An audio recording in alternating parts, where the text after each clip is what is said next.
Hello everyone, I am Nikun Shakkar, your host at Entrepreneurs Cafe, and we are present with another insightful episode today. In today's episode, we have Shyamal Parikh with us. Shyamal is the founder of SmartTask.io. It's an all-in-one collaboration and work management tool.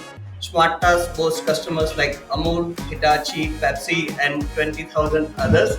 So we'll get more insight from Shyamal in terms of how they have acquired these customers, what has been their journey so far. But before we get started with that, if you are listening for this episode for the first time, please like, subscribe, and share this podcast with your friends. So let's get started. Welcome to the show, Thank you. Shyamal. Nice to be here. Let's start it with your journey. Tell us about how SmartTask came to be. What has been your journey so far? Yeah, so Smarter started in 2018. I guess at that moment I had applied for foreign studies and I was waiting for my results. And since I was applying for embedded systems, I wanted to learn programming. So that is how Smarter's journey started. My father suggested I create this tool for him to manage day-to-day work. So he owns a business and he wanted a tool that basically does support, sales, and day-to-day operation monitoring. So he was utilizing multiple tools. He was utilizing a sales tool, a accounts tool, then a support tool. So it was becoming a little bit too much for him, and he felt, hey, there's a need for this in the market, and I wanted to learn programming. So I said, hey, why don't I create this for you? And that is how journey of SmartTask started. At the very basic level, we started with a land-based software, but then I thought like, hey, why not reach out to other businesses in Ahmedabad area itself? So I'm based in Ahmedabad, so I reached out to business community, and the feedback typically was that 80 to 90% of businesses out there utilize WhatsApp or Excel sheets to manage the day-to-day work. And I felt that if everyone is utilizing just WhatsApp and Excel sheet, it makes sense to make a tool that helps them manage their operations and processes in one place. So that is how I then created a cloud-based version. From feedback, mobile version was created. This was time when Asana was just picking up, and I felt that there is a huge need in the market, especially in the Indian context. So that is how SmartTask came into being, and then from there on, it has been an iterative journey. We have been evolving as a company. Our ICP is also evolving with the same. It's a good journey till now. Yeah. Great, great. So I think you mentioned about Asana, and typically in this space, right, project management or work management tool, there are so many tools, right? So how does SmartTask ensure that you stand out, and what is the unique value proposition that you? So you're right. So we basically are in a clouded space. There are a lot of similar tools out there in the market. However, what we do very differently, and this is the recent change that we have done, and it is from our journey and interacting with a lot of customers we have had. What we have realized is that organizations out there want a tool, that specifically agencies out there want a tool where they can track everything in one place, especially for their own use cases. What I mean by that is, if you take an agency wants to have sales as well as the day-to-day operations in one place because they're interacting with their clients a lot. So it doesn't make sense to have a sales tool, separate sales tool, and then an internal tool like Asana. They want to have everything in one place so that given the small teams, they have 20 to 100 people team. What happens in this small team is that they want to have all of the information with them. It should not happen that sales team doesn't know what the operations team is doing, and at the same time, the operations team need to know what the sales team is doing, because what was conversed with the client needs to be there with the operations team to execute the project. So given this context, we are a perfect fit if you are looking for a all-in-one agency management tool. That means that sales and operations tracking, process tracking is done in one place. That is what SmartTask is all about. That is where we fit in, and that is where I feel that we have an edge compared to other tools out there. By the way, all of the tools out there have different, I will say ICP. For example, I will say Asana's ICP is enterprise clients. They are focusing more on enterprise. Click more on the SMB segment, whereas SmartTask is more on the agency market. Great, great. So I think there is a famous saying that riches Yeah. are in the niches. So when you go to a very niche market, even if you are playing in a very crowded market, but if you figure out a niche segment, I think you create a very solid or large business within that segment. So tell us about your like initial journey, like how did you acquire, let's say, first set of customers? What was the strategy? What worked? What did not? Well, so when I started, I didn't know a lot about digital marketing. I didn't even know that you can do ads on Facebook and Instagram. So at that moment, I felt, hey, I will just meet people and introduce what I do with SmartTask. How can I help them? So I will go offline, meet people, cold call them, and that is how I got first 10 customers, I will say, just by meeting people offline. I'll just cold call them, say, hey, this is the problem you may be facing. How about a solution to that problem? And then they will say, hey, why don't you come and meet me? I will go there, pitch the product, show them how the problem is solved to the tool, and that's it. That is how I started. But since then, I've realized that offline sales only takes you so far. You need to scale, and you cannot keep on spending so much of time and money into offline marketing, because you meet 100 people, maybe 10 people will say yes, you give me a demo, and out of that 10 people, maybe 2 3 will say okay, we are ready to buy. So, but you spend so much of time meeting so many people, talking to them, pitching the product, and then there are small things, hey, discount nahi hai, discount thoda zyada do, so those small things take a lot of your time, and that is what I realized over time, that it's time to go digital. And I started learning कि कौन सी channel work करती है, Facebook पे add किया, Google ads पे add किया, and I realized Google Ads was working really well for us. So for the next 40 odd customers, Google Ads work for us, and since then, organic marketing is something that we have been focusing on, content marketing. Do you remember your first international customer? How how So did you I acquire them? remember one time what happened is, I woke up in the morning, I saw a Stripe notification. So I was by then we have integrated our software with Stripe, and I saw the Stripe notification, and I was like, okay, great, किसी ने directly buy किया हुआ है. And when I logged in, I realized that it was a US client. Though it was only 5 users, but you still know, you get that kick in the morning. Yeah, someone, you're sleeping and someone bought your tool. So that was really nice for me, and That's an amazing feeling.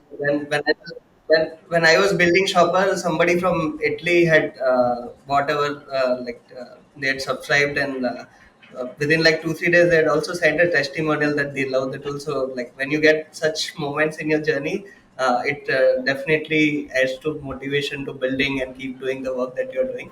Uh, and I think SmartTask has done a lot of good work in terms of creating content and acquiring traffic organically. So, can you share insights in terms of what is your content strategy? How do you decide what kind of content to create, and how do you so it distribute has it? been a learning for us. Pehle, when we started, it was like we will publish anything and everything, right? We'll publish how to be productive, how to not be overwhelmed in an organization with a lot of works to do. We will write about any topic that came to mind. But over time, we realize that it's more about keywords, what people are searching for, what is the user intent, and where you will get your sale. So it's important to understand where you'll get your sale, because if you write about anything, then it may be, it may not give you sale, it may educate the user, but वो sales नहीं हो पाएगा. So we realize that we need to understand the funnel. The funnel is like, you look at top of the funnel where people are just getting educated about the problem space, middle of the funnel where you're talking about how a solution problem can be solved through your software, and maybe then at the bottom of the funnel you're comparing your tool with other similar tools out there. So once we understood that, we decided, hey, we'll focus just on medium, the middle of the funnel and the bottom of the funnel.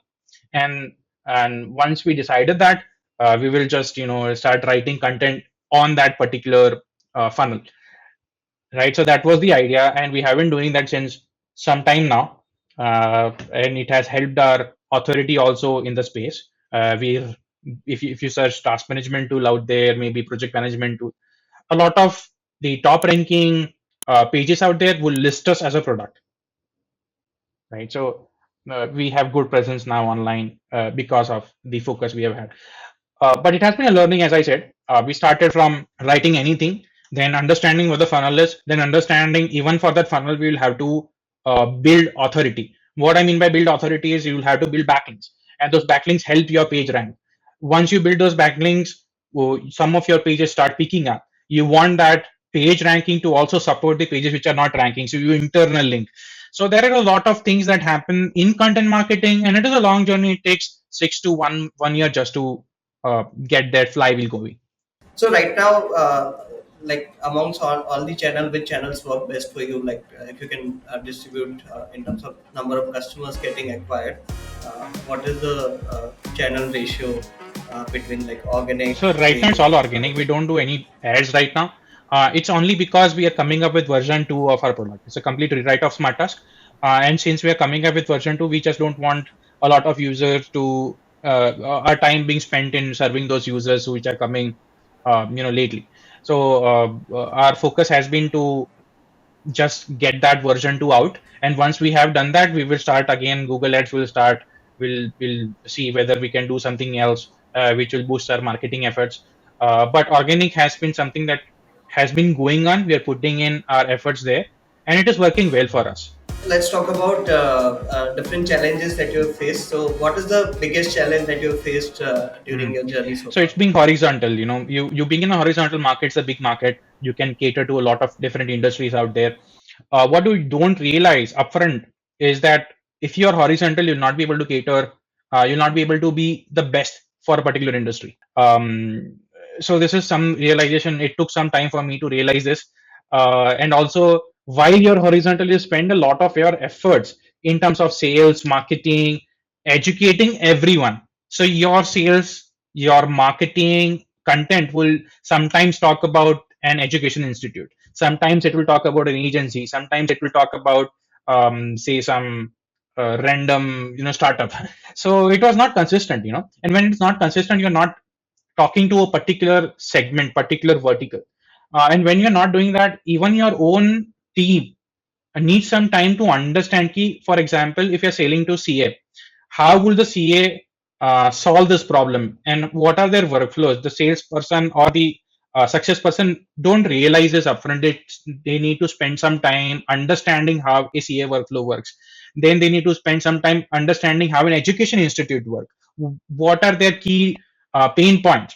Then at the same time, you need to the salesperson will have to understand how a consultancy work, how a software industry work, right? So it's it's difficult to cater to everyone, just because your own team will also have to understand about each and every segment.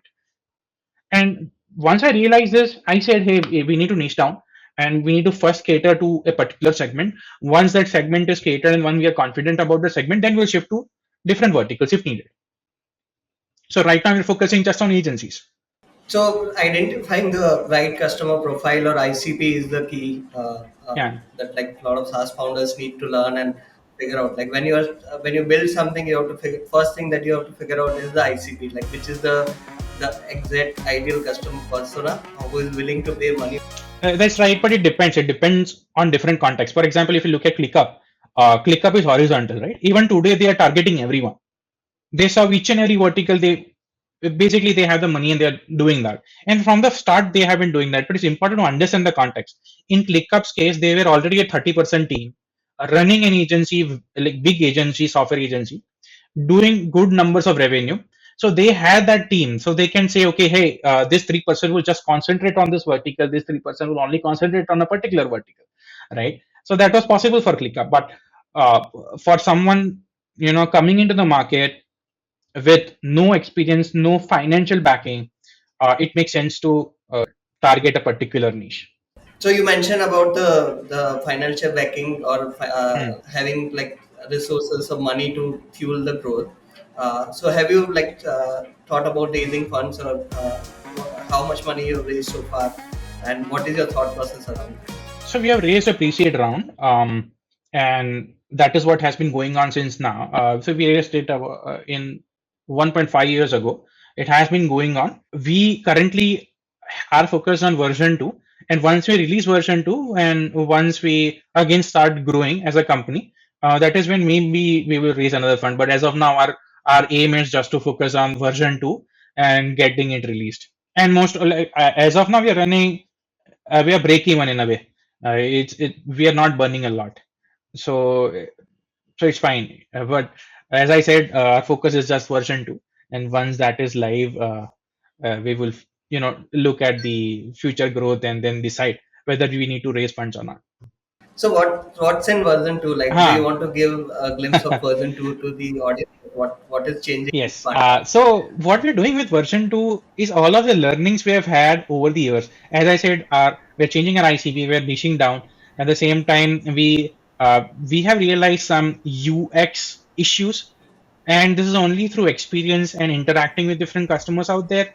For example, even if you look at any other task management tool out there, what typically happens is you have a list, you have a board, you have a calendar, right? This is typically a given, maybe a timeline view. Now, for me, I may want to look at my own tasks. You may want to look at your own task. But in the same project, there is only one list. There is only one calendar. So this is what we are changing in version 2. We are saying, hey, you want to have your own view, you can create your own view, and there can be multiple similar kind of views, multiple list view, multiple board view, multiple timeline views, and then we are coming up with new custom fields. So when we're working with version 1, one of the feedbacks we had from clients was, hey, what about having more data points? If I want to mention that this post will go on Facebook, this post will go on Instagram, on say LinkedIn, then how do I put that in? We currently only have a single select field. Now we're coming up with a multi-select field, a custom ID, formula field. There's something that we're coming up with in version 2. And once we are just having feature parity with version 1, we have plans of doing all of this stuff, creating your workflows through AI. So you tell AI what you want to do, and the AI will create those workflows for you. So one of the biggest pain points out there is um, to have that learning of creating a process and iterating on that process. What I mean by that is, it's not that you implemented a process and from the very first day it will give you 100% results. Maybe it will be 70% at the very first instance. Then you understand where are the gaps, you improve on those gaps. Maybe you add more data points, and that keeps on improving your process, right? Once that happens, end of it, you have a perfect process that fits your organization, that fits your way of working. Imagine you letting the AI know, this is what I want to do, and you suggest me the best way to achieve it within the tool. And now the AI, SmartTask AI, what will it do is, given that it has insights into what are different processes that can be executed through the tool, and it has learned over time, it will immediately create those processes for you. So you are from the very first day utilizing the best process workflow that different teams out there have created. So I think since the like Gen AI and all this movement started, there's been a lot of focus in terms of AI being assistant or like helping with the human Hmm. productivity, right? And you also talk about a lot of productivity in your work, right? So what is that one insight about productivity that you can share with our Right. audience? So everyone wants email dashboards. What I mean by that is, if you are anyone in the management team, they want to know, hey, where is the project standing? Why is it stuck? What we can do to move it forward? And they want everything on an email. They don't want to log into a tool because it's just that they have so much of work to do on their plate. So they want immediate insights. Now, this insights, if you provide them in a crisp way, and telling them exactly what is needed from them, that is what they are looking for. None of the tools out there currently provided. No one gives you a dashboard where it tells you exactly where your focus should be. That is what we can enable with AI, because you can now just ask AI, this is what I need, this is the dashboard I need, this is the problem I want to solve, and click done. The dashboard is there for you to view. And how are you leveraging AI to build all of Oh, this? Like how does your team use different yes. AI? So we decided internally, I think 2 years back, that at least we should start looking at how AI can help us internally within the organization. Now, what we have done is, every team, that is from content marketing to customer success to our development team, everyone is utilizing AI. How it is being utilized? Let's see at design level. So design level, what we do, we create a documentation of what we want in a particular screen. Our designer creates a few mockups. Now this is done through AI. Then once it is done, then it moves on to the dev team. Dev team continuously we utilize Copilot, GitHub Copilot internally. What it does is, whenever writing code, it suggests. What I mean by suggest, so you're writing a code, and let's say the code is very similar to some other file code you've written in some other file. It will identify it and it will auto complete it. Now, what happens is since it auto completes it, you don't have to type that much of logic. It's already there for you. Just click on tab and it's there for you to just move on from that point. In content marketing, we're utilizing Anthropic, if you know Cloud. So it's a good tool. We feel it is more creative in nature, and whenever we come up with some idea, we tell it to create a first draft for us, incorporating some of our blocks. So we give that blocks as prompts so that it can learn from how we write, what we are expecting. And once we do that, it gives us a good creative outline, which we can utilize further and iterate over it, add our own finer points, and that is how we come up with our ideas today. Ideas, blogs, everything happens through this workflow. So everywhere, in each and every department, we are utilizing AI, and it has been a huge help. We feel Great, that our great. productivity has increased. Absolutely. So do you think like AI has also helped you in like cutting some resources, or like you're able to do more with less people? No, not really. So it today doesn't replace any person in the team. Over time, it may, but as of now, we are just augmenting our efforts with AI. It doesn't replace any person as of now because there are so many finer points in each and every workflow, each and every process that you execute. And AI doesn't know how what your SOP is, right? And if it doesn't know your SOP, how will it execute on your SOP? So those are finer points, and I think over time, of course, with learning and with specific AI tools which are just trained on a specific process, we may be able to leverage it. Not sure about replacing a person. I've seen like recently a lot of the recent trend has been around AI agents, right? So a couple of fundies companies that recently got funded, like Devin AI, which can like write end-to-end code, or there are few other companies which created AI PTR or AI salesperson, right? So nowadays, like people want like AI to replace end-to-end workflows. So do you plan to integrate that? Because in your scenario, like a lot of like when people use project management tools, right? The processes are defined, right? So you don't actually need a manual intervention to complete certain processes. So do you also plan to integrate such things within the tool? So project management in the project management space, what happens is there are a lot of stakeholders and there are a lot of constraints also. So you have constraint on number of resources you have. You have constraint on the deadline. You're working on multiple projects at the same time. You have constraint on client feedback at different stages.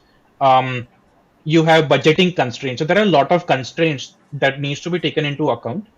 And when there are so many constraints and so many data points, it's very difficult for the AI currently to execute or to complete those tasks because those completion also happens at the human level. Human will be, say, for example, creating some designs for a web page. So it's very difficult to for the AI to complete each and every task. But yes, it can tell you where the team is stuck, whether this task is moving forward or not, and if you want to move it forward, what can be done in a way. So you see it as more as an assistant than the substitute for Right. people to It do can be work. termed as a project management assistant, someone that assists the project manager to get that project completed. But it will not completely replace the project management workflows or processes because you also have humans involved and a lot of dependencies, lot of constraints that you need to take into account. So let's go back in time and talk about your first hire. Like, how did you hire your first employee or So my teammate? first hire was an intern. So I have been bootstrapped for a long time, like three years, I guess. SmartTask was just bootstrapped. Given that we were bootstrapped, and if you know, SaaS typically pays you pennies at the very beginning. Right? You get like 1,000 rupees per month, maybe 5,000 at one point. But though those doesn't really cover salaries, right?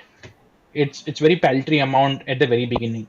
And given that I was bootstrapped, um, I felt, hey, why don't I hire someone and see how it goes? So this first hire, I am not sure where I hired him from, but he was an intern helping me with sales activities. So I mentioned at the very beginning that we were doing cold calls, right? Cold calls, offline sales we were doing, and I Right. felt if I can do cold calls, I can do offline sales. This other person will also be able to do that. And I had an intern, and his role was the cold call. And over time, what I realized is it is the founders who understand the pain point of other industry, and you need to train the pain points and how your product solves that pain point to the person joining your team, because they may not space, they may not know how a particular industry works. And so this has been some learning for me. I was like, yeah, why are you not able to pitch it in this way? You could have said this, at this point. But it's a learning. You learn with time, and you get to know that uh, every new person joining your team takes some time to understand the processes, understand the solution and the problem you are solving. What is your one of the biggest learning while like building this company? So we at one point were 14 people. Today we are 8 people. My learning. So if you are a bootstrap founder, if you are a single founder, and you're coming into a SaaS space with not much experience, then you should look for a co-founder. Why I'm saying that is because if you have a co-founder, he's fully invested in getting the company to a stage where you can hire more people. If you are a solo founder, what happens is you are doing everything. You're doing sales, you're doing marketing, you're doing development, and end of the day, like you just focus on one single department because you feel that once this department is solved, you'll move on to some other department. But that day never comes, because every time it's a learning, it's a growth stage for everyone involved. And if you hire someone, see, of course, that person is joining you within the team as an employee. His motivation is not to grow the company and then benefit from the growth of the company, because he's looking at his own benefit primarily. What can he learn? What can he earn? Once he learns, he will look for, if it's a young person, he will look for different experiences out there. If you're not able to provide those experiences, if it is an experienced person, that person knows how to execute, and if he knows how to execute, it's already executed within your team, then he will want to look for different kind of opportunities, different options out there. We'll be looking for those options. So as a solo founder and not having a lot of experience, especially in the SaaS space, it makes sense to have a co-founder, and the co-founder needs to have differentiated skill set. Let's say if you're good at development, that person needs to be good at sales. Once you start executing, and then you'll realize, okay, now we are at a point where we have cracked a particular channel. For example, if you're doing marketing, you have cracked a channel, you just need to replicate the process you have created. That is where you hire someone. At the same time, for example, in development, once you have created some conventions, what I mean by convention is, हम इस तरह से code लिखते हैं, this is how we utilize variables in this way. If it is variable in JavaScript, it should be snake case.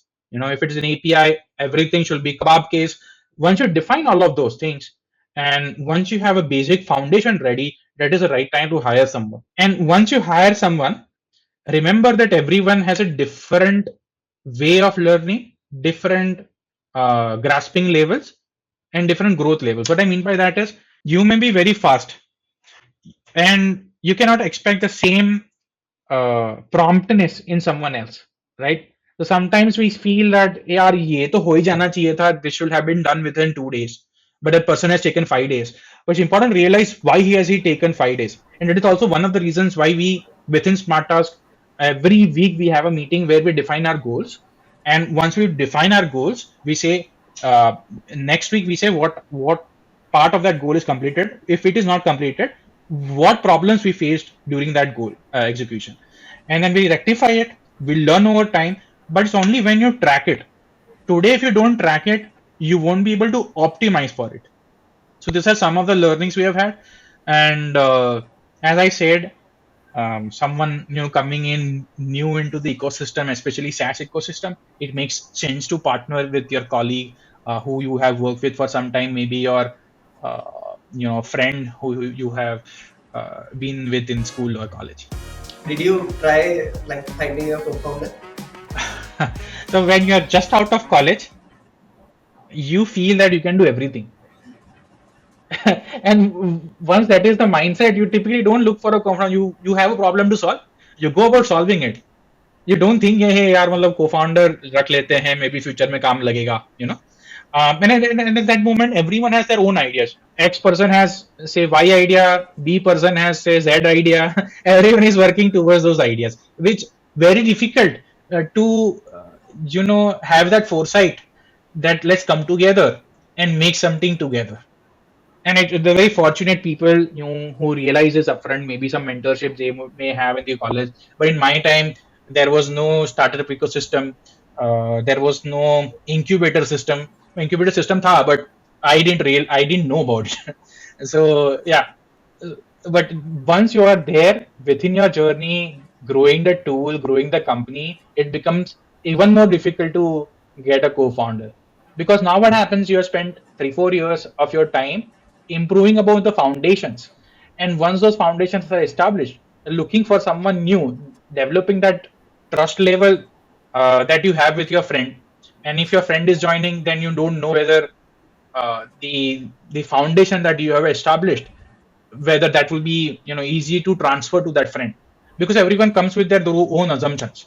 So that developing trust, going through that journey, and then expectation on both sides are very difficult to meet once you are there in the journey. I think this is applicable in many scenarios. Like I've worked with large scale companies, and they're also like when sometimes they make leadership hire, right? Those leaders Yeah, comes with their own learning, right? So there's a lot of unlearning that they have to do before they start actual start getting actual work done, right? Because they don't understand like how like certain processes are set up, why they're set up, right? So that happens, right? Unlearning is the keyword here that a lot of folks need to learn I if you want remember. to be hireable or I remember one time what happened yeah. is we had this new content marketer joining our team, and he was like, hey, why don't we go after these keywords which you had not targeted earlier? I don't know why you have not targeted. It has such good search volume. You should have targeted that earlier itself. You have not done good work. I said, okay, but have you looked at our processes? Why we have not targeted those keywords? Do they really convert those keywords? And sometimes what happens is people coming in looking at a process, you are looking at the flaws in that process. You are not looking at the iterative process it has gone through, and maybe there are some reasons why those flaws are still there. Of course, you may be right; those are flaws, but there may be some reason why those have not been addressed. Maybe there is some constraint in resource, maybe there is some constraint in the team we have, and that is why those have not been addressed. But coming in, you're just joined in 1 or 2 months into the team. You say, hey, ये अच्छा नहीं है, ये बराबर नहीं execute कर रहे. Maybe you should have done this way. Maybe you should have done that way. That just creates a bad environment in the team, because you're saying all of that within the purview of the team. The team then gets a little demotivated, because they feel यार हमने इतना सारा miss out करा है, या फिर ये miss out नहीं किया हुआ है, we know why it has been done, but you coming in are just giving your opinion, right? So it just create a bad environment in the team. And it's important to realize as a team player that once you come into the team, it's important to understand the iterative process the process has gone through. तो और कई बार क्या होता है, just hold your thought and be there within the team for some time, you'll automatically get your answers. So if you were to start a smart task today, like what are the things that you would do differently? So last year we created a tool called SmartLinks. So SmartLinks was a tool that helps you with backlinks in SEO. So backlinks basically help you build authority on your website. And every SaaS company today builds backlinks. And without backlinks, Google won't rank you because it doesn't consider you an authority in the space. So we built a tool, SmartLinks, where what it does, it connects you with other SaaS companies looking. They are also looking for backlink. You're also looking for backlink. It's just a bridge between different SaaS companies out there. Today, what you do is you send across emails to each and every company out there and hope that that email will be replied in a positive way. But that doesn't happen, or reply rate typically is 5 to 6%. And goal with SmartLinks was to give a platform to every SaaS company wanted to build backlinks so that this conversion rate can be increased. When we did that, we had a very specific goal, right? We solved this problem for SaaS companies, and this is how we solve it. It's a very simple problem, simple solution, and made for a specific audience. When we pitched that to other SaaS marketers, they immediately realized हाँ यार ये problem तो हमको है, let me try to. And what we did at that time was we built a community on Slack. So without any money being spent on marketing, we built a good community of 350 odd SaaS companies out there. Those are big companies, right? Sonic, then we have HubSpot. All of these big companies in the Whatfix. All of these big companies are there in the community, and they are utilizing the tool to build links. Once you do that, I have realized one thing.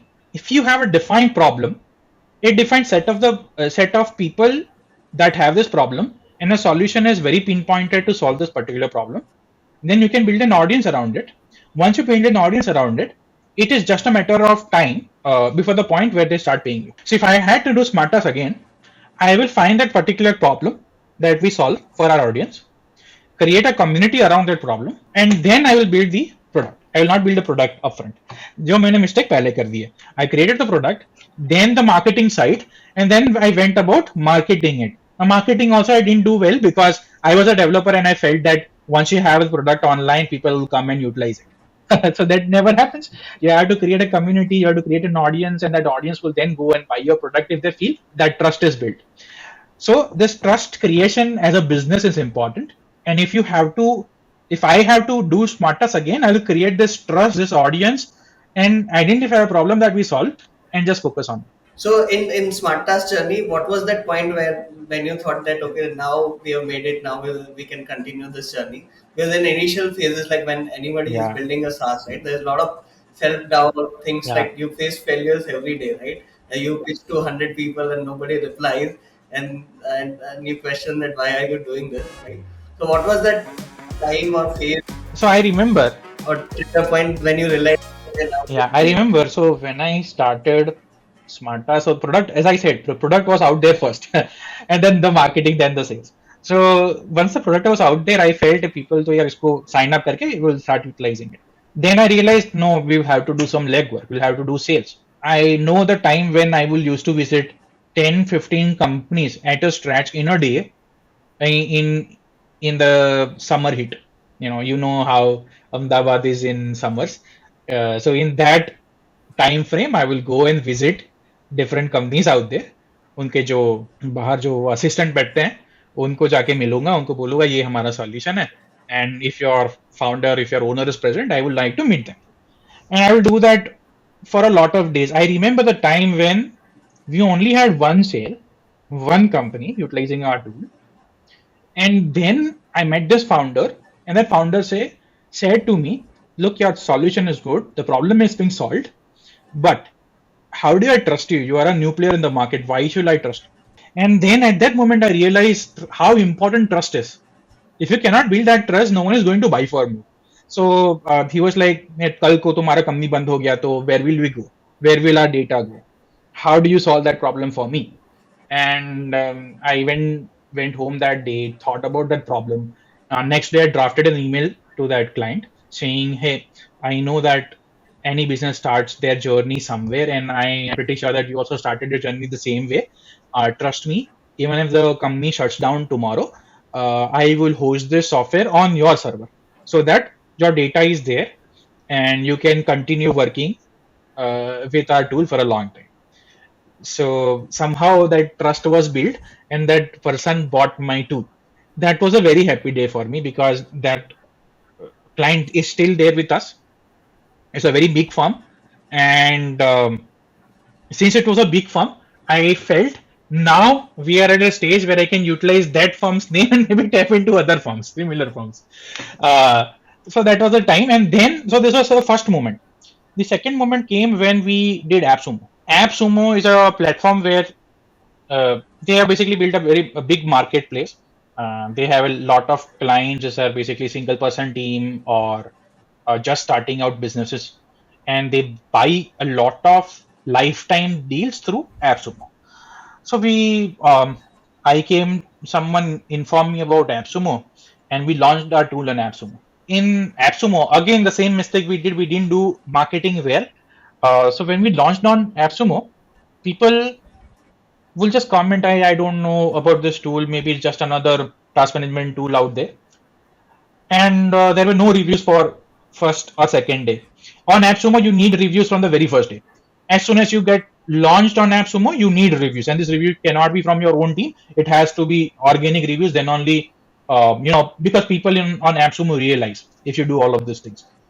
So in our case, we launched an AppSumo, no reviews in first 2 days, and then I started approaching people out there, and we once people started utilizing SmartTask, they realized how good our UX was.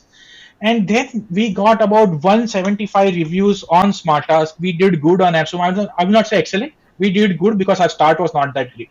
Once we did good on AppSumo, 175 reviews, 4+ star reviews, that is when we started getting a lot of inbound requests from US clients. And we were doing a lot of meetings. These were meetings, full of your night booked. I and my colleague, just giving demos to different people out there. At that moment, I felt we finally made it. But one thing you need to realize with AppSumo is people who are there on AppSumo are looking for lifetime deals. They are not there to pay you recurring revenue. But for SaaS, you need recurring revenue to be there. So once we were there on AppSumo, we realized this. We knew that this is not the audience we want to tap into for a long period. And then since then, so once after launching on AppSumo, getting good reviews, I was already in touch with an investor, and I said, "Hey, we are done well on AppSumo," and he said, "Why don't we have a call?" I said, "Okay, great." I had a call. He understood what we are doing, understood how AppSumo went, and he said, "Okay, I'll be investing X amount in your company." And I was like, "What? This is the first phone call with the investor and he's in." And this is the first pre-seed round we raised, and since then we haven't raised any fund. But those were the moments uh, that give you those highs in your startup journey. So now, while we are on the topic, we also want to talk about revenue numbers. Like anything that you want to share with the audience? So yeah, so we today serve about 3,000 companies worldwide. About 5 lakh tasks have been executed on the software. Saying that this was all for version one, and we're coming up with version two. It's a complete rewrite of our software. It's a new way to look at the problem, and it will be completely new journey for us. Of course, we have those clients, and we'll migrate them to version two. But we have had clients since long time. Clients like ABB, Amul, Edico, some MNCs we work with, and those client support we have had for a long time, and we hope to continue that over a long period of time in with version 2 too. You can also give ARR range, like we are in Not this right now, range. maybe next year, because now we are just resetting our business We'll with do. version 2. It's a complete reset, complete new product. It's not completely new, but of course, like we have completely remade SmartTask from scratch, I will say. Cool. Last couple of questions. So I want to start with you. How does your day look like as a solo founder? How much time do you spend in Right. different So, activities? well, 2 3 years back, I will spend about 14 15 hours just working on SmartTask. So, when I was 1% 2% team, I will code in the day, sorry, sales in the day, code in the night. And sometimes, what happens is people say it may be a bug. Doesn't matter if it is night, I will get up and try and solve that problem, because for me even a small bug means a lot, and I try and solve it as soon as possible. So I spent 14 hours working earlier. Today it's not so much, just because uh, now I have responsibilities. I'm married, so I cannot spend so much of time. But if you look at a typical day, I will get up at 8, do some yoga. Then I start my work. It goes on till 8. Sometimes even after dinner, I still work, and I take on easier tasks at night. Maybe some email replies I have to do, some research I have to do. I take it that on night because you are already tired by that time. But that is typically how my day looks like. So apart from work, like what are other activities that keep you busy or engaged? Sports, or you mentioned yoga. Yeah. No, well, I do yoga and some exercise in the morning. Uh, Not so much into sports these days, but I would like to restart tennis, or maybe, this these days pickleball is peaking pace. So I would like to start, experiencing it and playing it. How do you keep yourself updated with latest trend? What are the podcast blogs that you're following these days? So I typically look at YouTube videos a lot. So I follow Ren Fishkin when it comes to marketing. His insights into marketing are really awesome, and I'll will recommend everyone to look at it. I also follow a lot of people on Twitter, especially Angular folks, because our tool is made in Angular. I follow a lot of uh, Angular, stuff happening on Twitter. Then, as I said, YouTube hai, Medium hai.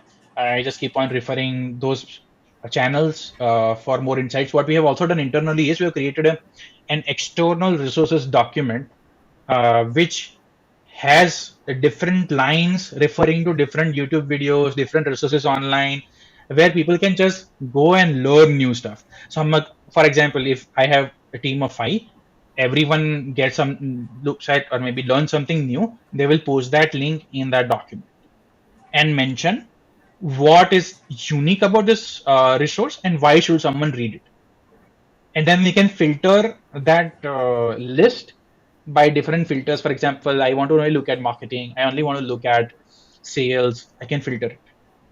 So that is a good initiative we have done, and I feel every company should follow this. That will help everyone out there. By the way, I would like to mention Hiten Shah.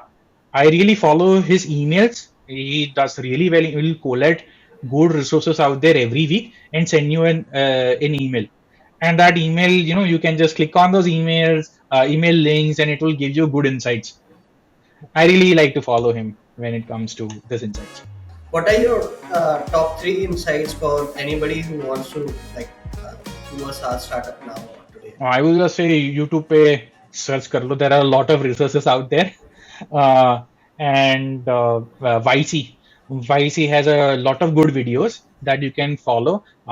Especially go through the mom test. Mom test basically helps you understand कि अगर आप market research कर रहे हो तो आपको market research कैसे करना है. Don't go and pitch your solution, but rather understand what they are doing to solve their problem currently. So yeah, I will highly recommend Mom Test. I will recommend YC's videos out there, and all the YouTube videos that you can come across.